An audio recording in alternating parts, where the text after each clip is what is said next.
সব থেকে বড় কথা যে প্রশ্নপত্র ফাঁস করতে তৎপর এখন, অর্থাৎ চোর পালালে বুদ্ধি বাড়ে। কিন্তু যে প্রশ্নপত্র ফাঁসের জন্য লক্ষ লক্ষ ছাত্রছাত্রীদের জীবন অতিষ্ঠ হয়ে উঠল, আজকে তার দায়িত্ব কে নেবে? কারোরই কোনো দায়িত্ব নেই। একটা সরকার মানে সেখানটায় দায়িত্ব নিতে হয়, অ্যাকাউন্টেবিলিটি নিতে হয়। আজকে ভারতবর্ষে এত বড় একটা ঘটনা, এই ঘটনা একবার নয়, প্রত্যেক বছর হয়ে চলেছে।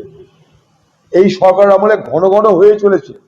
কিন্তু এখানকার যিনি শিক্ষামন্ত্রী, যাকে এইচআরডি মিনিস্টার বলা হয়, আমরা তার কাছে জবাব চেয়েছিলাম, আমরা তার পদত্যাগ চেয়েছিলাম। যে স্বেচ্ছায় পদত্যাগ করলে দেখতে ভালো লাগতো। আজকে লক্ষ লক্ষ ছাত্রছাত্রীর এই দুরবস্থার জন্য দায়ী কে, এখনো সেটাই জানলাম না আমরা।